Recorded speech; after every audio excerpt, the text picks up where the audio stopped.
pour la défense des droits fondamentaux, la transparence des institutions.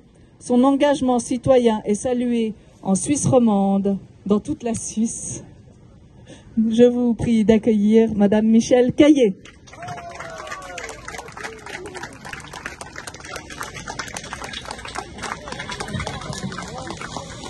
Merci. Oui, bon, je suis la dernière, comme ça, vous avez la paix, vous pouvez rentrer chez vous après.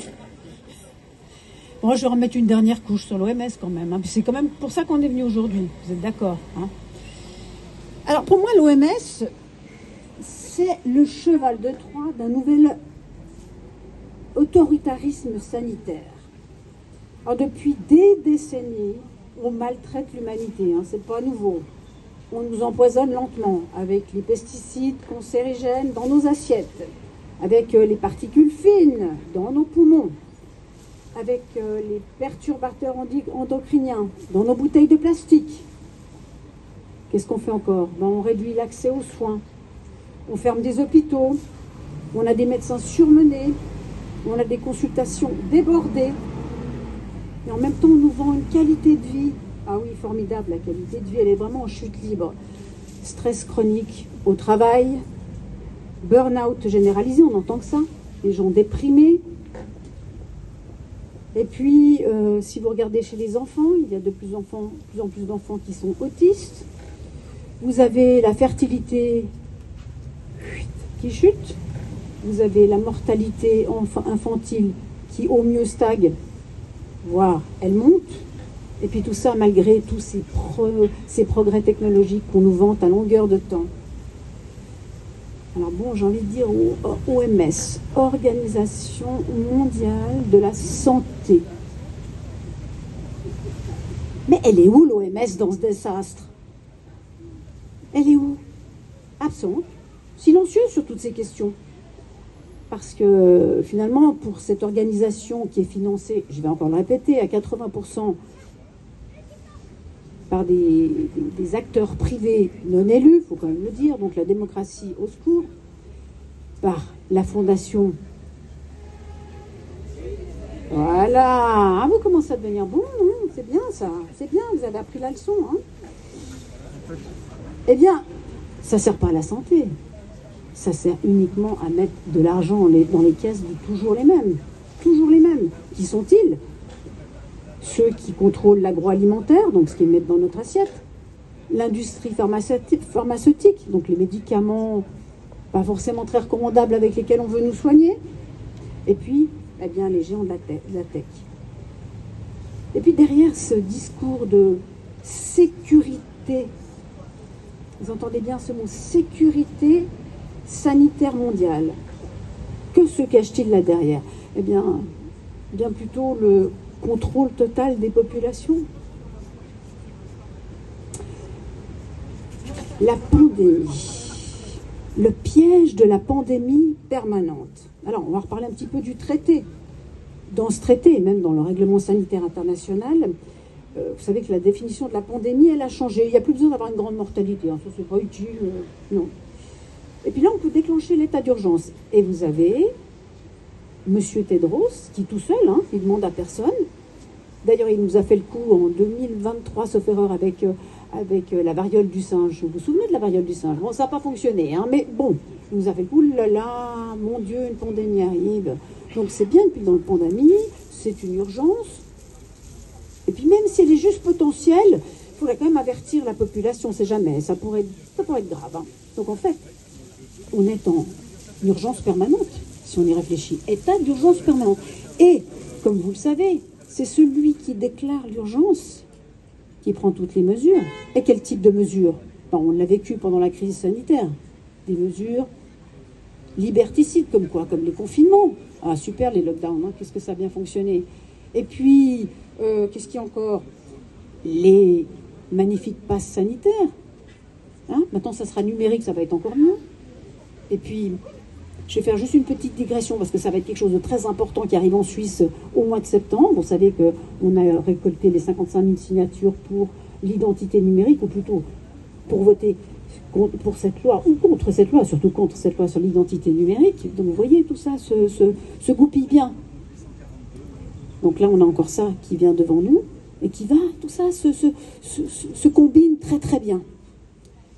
Et puis, vous savez aussi, dans ce traité pandémie, il y a la censure des médias. Alors bon, les médias mainstream, ne vous inquiétez pas, ceux-là, il n'y aura pas de problème pour ceux-là. Ça va très bien se passer, ils vont pouvoir continuer à raconter tous leurs mensonges. Mais on va vous dire que les médias alternatifs, c'est de la désinformation. Donc on essaye déjà de les museler, mais là, ça leur donnera une autoroute pour museler les médias alternatifs. Et puis, qu'est-ce qu'on pourrait imaginer d'autre de sympathique? Le blocage des comptes bancaires, oui, parce que quand il y aura l'identité numérique, on pourra mettre en place les monnaies numériques. Et puis là, on pourra verrouiller les comptes bancaires. Donc, vous voyez comment c'est important, tout ça se goupille ensemble. Donc, en fait, on est dans un état d'urgence sanitaire, ou soit sanitaire ou autre, finalement, ça n'a pas beaucoup d'importance, perpétuel. Et puis, nos dirigeants, mais qu'est-ce qu'ils font là-dedans? Honnêtement, ils font rien. Ils signent des accords en catimini pour pas qu'on voit. Bon, on n'est pas beaucoup à le voir, ça c'est vrai. Et même quand vous pensez même en Suisse, dans notre pays, le 20 décembre, dans l'après-midi, juste avant Noël, quand il n'y a plus personne au Parlement, il en reste quelques-uns, ils ont signé quoi? Ils ont fait quoi? Ils ont passé cette loi sur l'identité numérique. Et qu'est-ce qu'on découvre tout d'un coup au mois de janvier, on découvre ça? Les trahisons, il n'y a aucun parlementaire qui en a parlé entre la période de Noël et Nouvel An. Et en fait, c'est parce qu'on s'est bougé, on a vu ce qui se passait, que la population a pu être informée. Et qui a été informé? Pas beaucoup de monde finalement, parce que si vous discutez avec les gens dans la rue, la plupart vous ont dit « mais t'es folle, l'identité numérique, mais on a voté contre ». Ah oui, on avait voté contre, c'est bien vrai. Mais ils ont refait une loi, et on recommence. On va recommencer combien de temps comme ça? Trahison de la part de nos élus. Alors, l'OMS, c'est quoi? L'OMS, bon, Organisation mondiale de la santé, mais c'est surtout le bras armé des multinationales, des financements toxiques. On ne va pas répéter le nom. Vous savez à quelle fondation je fais référence. Immense donateur de l'OMS, qui investit dans les vaccins et aussi dans les OGM. Pensez que c'est une coïncidence? Moi, je vous donne un petit exemple. En 2020, pendant qu'il y a des millions de gens qui crèvent la faim, l'OMS promeut des régimes équilibrés. Sponsorisés par qui, à votre avis? Pour un régime bien équilibré? Coca-Cola. Eh ben mal, celle-là, hein? Voilà, et puis on a des hôpitaux en ruine. Soit ils ferment, soit ils sont en ruine. Ça devient de plus en plus terrible. Il y a des lits qui disparaissent. Et puis bon, pendant que nos services publics s'effondrent, eh bien en même temps, Pfizer, Moderna, ils se font des milliards, tout va bien. Voilà. Et puis on vous prépare un avenir, enfin on nous prépare, pas que vous, hein, tout le monde va y avoir droit. Un avenir où votre identité, votre compte bancaire, vos droits sociaux sont verrouillés dans un code QR. Chic. Passe climatique, passe vaccinal, crédit social. En Chine, vous savez déjà comment ça se passe. Hein. Il y a un code il peut y avoir un code santé qui a déjà servi. Et puis ça permet de fermer des quartiers entiers en moins de 48 heures. Super. Bon, en France, remarquez, et en Suisse, on a quand même fait pas mal. Hein. En France, passe sanitaire, ça exclut des milliers de citoyens, des cafés, des restaurants, des trains, des cinémas, des hôpitaux, des bibliothèques. Bon, en Suisse, à peu près pareil. Hein. C'était à peu près la même chose. Voilà, donc, une fois qu'on aura mis tout ça en place, avec l'OMS qui se fait un plaisir de déjà avancer sur le terrain du sanitaire, eh ben, en un clic, on va être rayé. Imaginez, vous critiquez la politique gouvernementale. Clic, votre compte est gelé. Vous refusez un vaccin expérimental. Clic, plus l'accès à votre compte. Pendant la crise Covid, on a vu émerger un nouveau modèle, la censure scientifique. Alors, des médecins ont été licenciés pour avoir prescrit, pour avoir soigné des gens, prescrit l'ivermectine, d'autres substances. Donc, en fait, quand un médecin fait son travail correctement, il soigne les gens, et ben, qu'est-ce qui se passe? Bon, écoutez, on arrête, on vous licencie. Il y a des études indépendantes qui ont été retirées des réseaux. On n'a plus accès à ces études. En 2021, vous avez, sous prétexte de pandémie, Vous avez la France qui a interdit des manifestations. Bon, en Suisse aussi, hein, on fait pareil. Et puis en Suisse, vous vous souvenez peut-être de l'application Covid. Vous savez, cette application où on peut ficher les gens, on peut savoir qui étaient malades à droite, à gauche, à 500 mètres, etc. Super, je ne me rappelle plus comment ça s'appelait, mais enfin bon, vous savez de quoi je parle. Ben voilà, il y a eu 3,2 millions de personnes qui ont été tracées, avec des données qui ont été stockées. Alors j'aimerais savoir déjà où elles ont été stockées, ce serait pas mal. Et puis, qu'est-ce qu'on va en faire maintenant? Parce qu'en fait, ça vaut quelque chose, les données. Vos données, nos données, ça vaut de l'or. Et puis, bien sûr, on nous promet toujours la sécurité en échange de notre liberté. Bon, enfin, si on regarde les faits, ce qui s'est passé, les confinements, ça a plutôt tué les gens qu'autre chose, hein. Ça ne les a pas sauvés. Il y a de plus en plus de chômage, des violences domestiques, les suicides sont en hausse. Et puis bon, les vaccins ARN, qui sont vendus comme une solution miracle, est-ce que ça a empêché les vagues d'épidémie? Non, ça n'a jamais rien empêché. Et puis en plus, on a même sous-évalué les effets secondaires. Et puis en plus, on a caviardé les contrats, il n'y a pas de raison. Allons-y. Tout ça, c'est un grand hold-up financier. Et puis ce traité pandémie, eh bien, il institutionnalise un mécanisme de redistribution des fonds publics. Les fonds publics, si jamais, c'est les contribuables. Hein. Vers qui? Vers Big Pharma, bien sûr, parce que c'est là où les profits se font. Et bien évidemment, c'est toujours les mêmes qui touchent ces profits. Et c'est toujours les mêmes qui sont les victimes. Et c'est toujours les mêmes qui payent, les contribuables. Même si on vous dit autre chose. Donc en fait, vos impôts, clairement, ça sert à acheter des vaccins, mais ça ne sert pas à embaucher des infirmières pour nous soigner. Ça, non.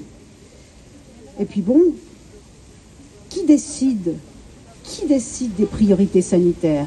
Est-ce que ce sont nous, les citoyens? Non, bien sûr, parce que nous, on ne sait pas. Comme disait tout à l'heure Jacqueline, nous, on est bêtes. Alors comme on est bêtes, eh bien, c'est les multinationales qui décident à notre place. Voilà. Conclusion, il y a une chose très importante. Le 19 juillet prochain, c'est la dernière limite pour que les États membres de l'OMS, dont la Suisse bien évidemment, puissent rejeter les amendements qui ont été pris l'année dernière dans le règlement sanitaire international.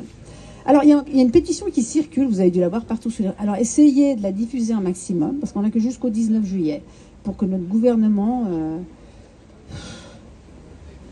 éventuellement, s'oppose à ces amendements. Bon, il ne faut pas rêver, mais au moins on aura fait quelque chose. Essayez quand même, autour de vous, de parler de ça et de parler surtout de cette pétition, de la faire signer, parce que la procédure de consultation, malheureusement, elle est déjà terminée, elle est terminée depuis fin février, où on a envoyé des courriers, j'ai même fait circuler un courrier sur les réseaux que tout le monde pouvait reprendre et puis envoyer. Voilà, il faut montrer qu'on n'est pas d'accord. Même si on n'a pas gain de cause, c'est important de le montrer. Parce qu'à terme, vous savez, on plante des petites graines, elles ne vont pas toutes pousser, mais dans le lot, il y en aura bien quelques-unes quand même qui vont pousser. Alors, on ne va pas laisser une poignée de bureaucrates non élus décider de notre avenir. On veut la transparence totale sur les financements de l'OMS. On veut un référendum sur le traité sanitaire international. Ça, je pense en Suisse, on va l'avoir, mais un référendum facultatif, même pas un référendum obligatoire. Ça signifie qu'il faudra aller de nouveau, vous savez, dans les rues, faire signer 50 000 personnes pour que le peuple suisse puisse se décider s'il est d'accord avec ce traité international ou non. Un traité qui va bouleverser notre constitution et qui va introduire dans notre droit des notions qui n'existent pas jusqu'à présent. Je crois que tout à l'heure, Chénaz, elle en a parlé. Elle vous a parlé de la loi sur les épidémies. Alors ça aussi, c'est une chose très problématique qui reprend... Vous savez que les Suisses, c'est des bons élèves quand même. Hein. Alors ça reprend un petit peu tout ce qu'il y a dans le traité, puis le règlement sanitaire international, mais en mieux, on élève encore un peu le niveau. Voilà, ça c'est très suisse. Donc ça va être discuté, je pense, l'année prochaine. Je ne pense pas me tromper en vous disant ça. Ça va être discuté au Parlement, il va y avoir des allers-retours entre les deux chambres. Et puis, à l'issue de ces allers-retours, il y aura une loi qui va être votée par le Parlement rassemblement accepté par le Parlement.